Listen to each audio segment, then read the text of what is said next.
আপোনালোকে মই লৈছিল আছে আকৌ এবাৰ স্বাগতম জনাইছোঁ।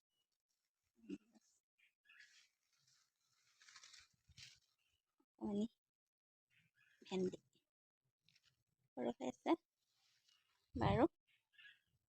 এতিয়া কেনেকুৱা হৈছে আমাৰ অসমৰ গোটেই বানপানী চাৰিওফালে। চাৰিওফালে মাথো পানী, এনেকুৱা এটা সময় চলি আছে। মোৰ আগতে তেনেকুৱা অভিজ্ঞতা নাছিলে আৰু মই মোৰ চাকৰিৰ বাবে অহা যোৱা কৰি থাকোঁ। আপোনালোকে দেখিয়ে থাকে আৰু কেতিয়াবা ঘৰৰ গাড়ী ড্ৰাইভাৰ লৈ যাওঁ, কেতিয়াবা এওঁ যায় আৰু বেছিভাগেই মই এনেকৈ ট্ৰেভেলাৰ বাছতেই অহা যোৱা কৰি থাকোঁ। আৰু সেইদিনাখনৰ যিটো অভিজ্ঞতা, এটা ভয়াৱহ অভিজ্ঞতা। আৰু এতিয়াতো ইমান মানুহবোৰ বহুত মানুহৰে ইমান কষ্ট, সেয়া দেখি বহুত দুখ লাগিছে। এটা ইমান সময় আগতে আমি কৰোণাৰ সময় পাৰ কৰি আহিলোঁ, দেখিলোঁ কেনেকুৱা ভয়াৱহ অৱস্থা। আকৌ এতিয়া ভবাই নাছিলোঁ যে এনেকুৱা পানী হ'ব আহিব। সকলোৰে ইমান দুৰ্দশা হৈছে, সেইবোৰ দেখি বহুত মনটো আচলতে কষ্টও পাইছে। আৰু সেইদিনাখন আমাৰ ফালে বাৰু পানী নাই, আমি ভালে আছোঁ, আমাৰ পৰিয়ালটো ভালে আছোঁ। সেইদিনাখন আহিছিলোঁ অফিচৰ পৰা। তেনেকৈ মই ট্ৰেভেলাৰতে আহি আছিলোঁ আৰু ইমানেই পানী হৈছিলে যে গাড়ী নাযায় আগলৈ। আৰু আমাক তাত থকা সকলোকে নমাই দিছিলে যে আগলৈ যাব নোৱাৰে, আপোনালোকে অলপ সেইখন খোজকাঢ়ি গুচি আগৰ গাড়ীত উঠি যাব, এনেকৈ ক'লে। আৰু মই পোৱা নাই আজিলৈকে, এনেকুৱা অভিজ্ঞতা পোৱা নাই। মই সকলো গৈছে, আগবাঢ়ি গৈছে, ময়ো লগতে গৈছোঁ খোজকাঢ়ি সেইখন। আৰু পানী তেতিয়া কমেই আছিলে, কিন্তু মই যেতিয়া মাজত পাইছোঁ, কিছুমান আগত আগবাঢ়ি গ'ল, কিছুমান পিছ পৰি আছে, মই মাজৰ ঠাইখনত পাই গ'লোঁ। ইমান জোৰেৰে পানী আহি গ'ল আৰু মই ভবা নাই।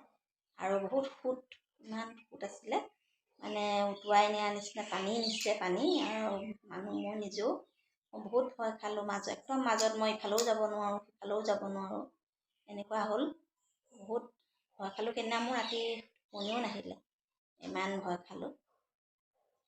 আৰু আগতে মোৰ তেনেকুৱা অভিজ্ঞতা নাই। আচলতে তেনেকৈ উটি যায়, মানে গৰু ছাগলী, এতিয়া মানুহ কিমান কি ঘটনা হৈছে। সেইদিনাখন মই মানে বাস্তৱ মোৰ অভিজ্ঞতা হ'ল। আৰু পানী সোঁতখিনি বহুত জোৰেৰে আহি গ'ল, নাছিলেই পানী, অলপ অলপেই গৈ আছিলে, ওপৰৰ পৰা আহি গ'ল একদম জোৰেৰে।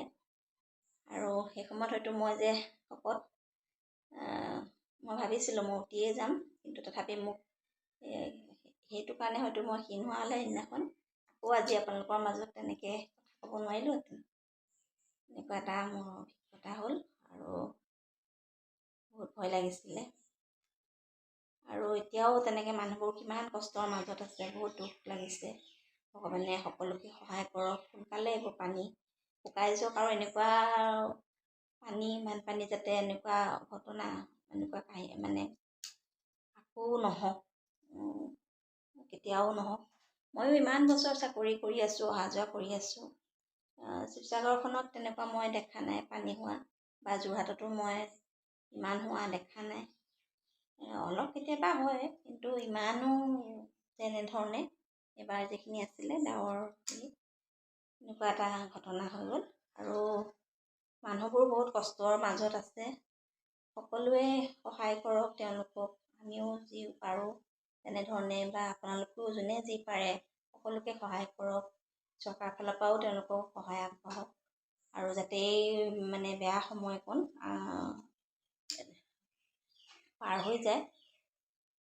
আৰু মোৰ সেইটো অভিজ্ঞতা আপোনালোকক জনালোঁ। মই প্ৰতিটো কথা আপোনালোকৰ আগতো কৈ থকা হয়, সৰু সৰু মোৰ কথাবোৰ আপোনালোকে গম পায়, যিসকলে প্ৰথমৰ পৰা চাই আছে। মোৰ ভাল লগা, বেয়া লগা, আৰু সেইটো আচলতে মোৰ ভাল লগা বেয়া লগা নহয়, মোৰ ভয় লগা।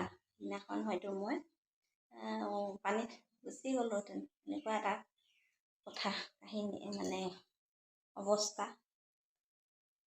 আৰু আপোনালোকেও যেনেকৈ পাৰে সকলো ভালে থাকক, পানীখিনিও সোনকালে শুকাই যাওক সকলোৰে, আকৌ আগৰ সেই সুন্দৰ অৱস্থা আমাৰ প্ৰত্যেকৰ বাবে ঘূৰি আহক। আৰু অসমৰ প্ৰত্যেকজন ব্যক্তি তেনেধৰণে ভালে থাকক, ভগৱানে প্ৰত্যেককে সহায় কৰক, সুস্থ থাকক। ধন্যবাদ।